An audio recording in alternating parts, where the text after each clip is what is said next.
victoire de Saint-Denis, un sur M.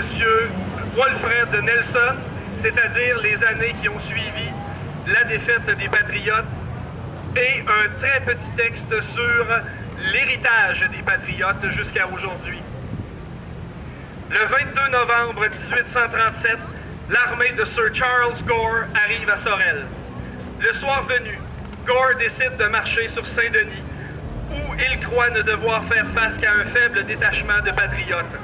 Le départ est donné vers 22 heures sous une pluie glaciale.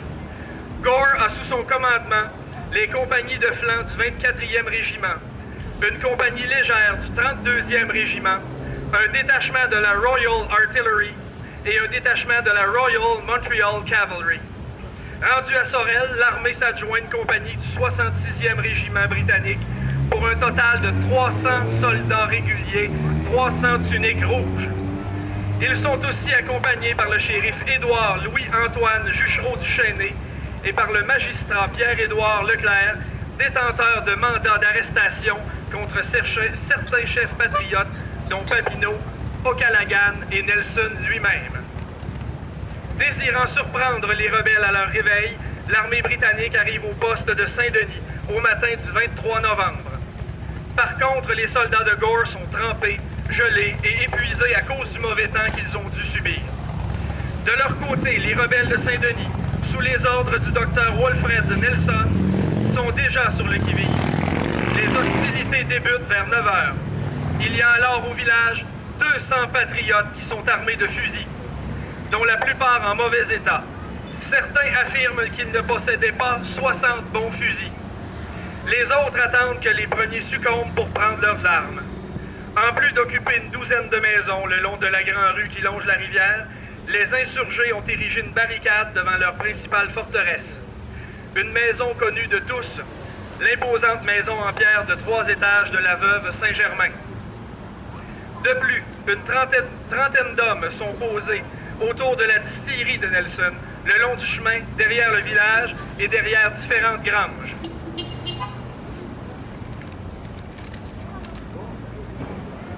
La stratégie de l'Anglais est simple, diviser ses troupes en 3 détachements. La première se dirige le long de la rivière, la deuxième continue sur la route face au village, tandis que la troisième se doit d'aller vers la gauche, dans les champs, dans le but de prendre les insurgés à revers. D'un peu partout, des groupes de rebelles viennent prêter main forte aux gens de Saint-Denis, si bien que le nombre de patriotes va augmenter toute la journée. Par exemple, on note l'arrivée d'un détachement de patriotes dirigé par le docteur Henri-Alphonse Gauvin. Durant plusieurs heures, l'armée bombarde la maison fortifiée, mais sans créer de dommages importants. Vers 14 heures, voyant les réserves de poudre et de munitions diminuer, M. Nelson envoie Georges-Étienne Cartier à Saint-Antoine, sur l'autre rive du Richelieu, pour aller chercher des munitions.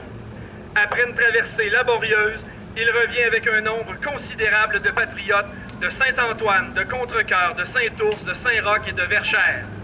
Ce sont effectivement ces renforts qui font pencher le sort en faveur des patriotes, malgré la tentative d'encerclement par la gauche du village. Dans les champs, les soldats sont repoussés par un détachement de patriotes de Saint-Antoine. Gore, l'Anglais, doit maintenant prendre une importante décision. Ces soldats, épuisés par la marche, depuis Sorel avec leurs vêtements mouillés et gelés sur le dos, le froid glacial qui ne les favorise pas, sans compter les munitions épuisées. Ainsi, après 7 longues heures de combat, Gore décide à contre-cœur de se replier et de revenir à Sorel le plus vite possible. C'est donc avec regret que Gore laisse sa seule pièce d'artillerie aux rebelles, un canon Howitzer. Les patriotes de Wolfred Nelson sont donc les vainqueurs de la bataille de Saint-Denis. Bravo!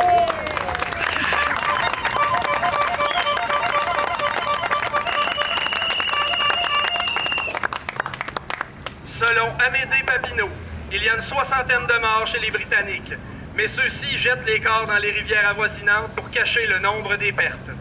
Selon l'historien L.O. David, il y a 30 morts, tandis que selon E.K. Senior, il y a 6 morts, 10 blessés et 6 disparus. Comme vous pouvez le constater, du côté anglais, le nombre de pertes est très controversé.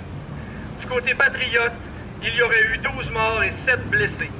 Parmi les noms les plus importants, soulignons le décès du député de Vaudreuil, Charles Ovide Perrault, âgé de 28 ans, qui, traversant la rue pour avertir un groupe d'insurgés de ne pas s'exposer inutilement au feu de l'ennemi, il reçoit une balle dans l'abdomen. Il succombe durant la nuit de cette journée fatidique.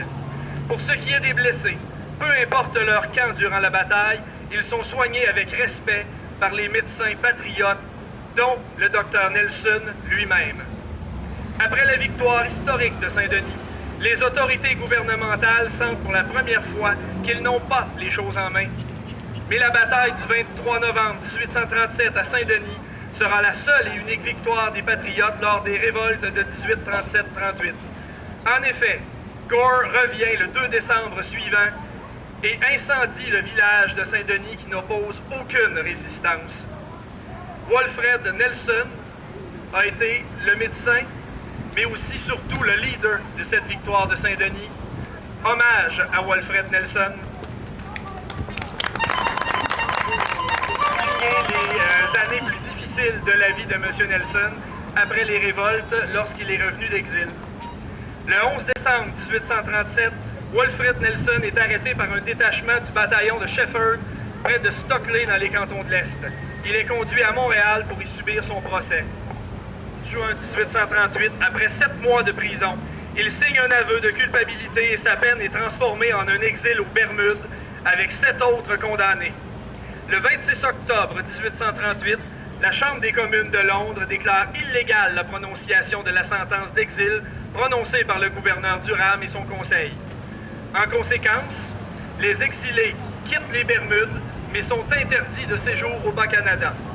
Ils quittent les Bermudes le 31 octobre et arrivent à Hampton, en Virginie, le 8 novembre 1838.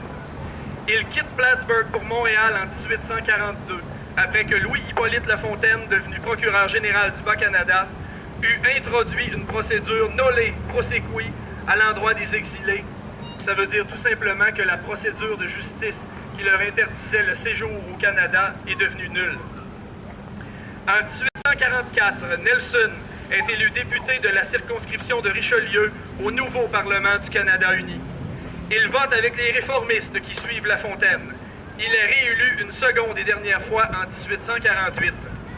Le gouvernement Lafontaine-Baldwin lui offre le poste d'inspecteur des prisons et des asiles.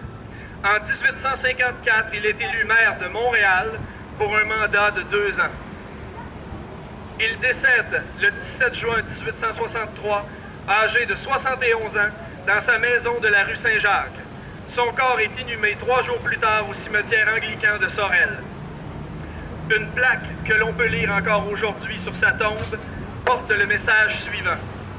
Ici repose la plus noble réalisation de Dieu, un honnête homme.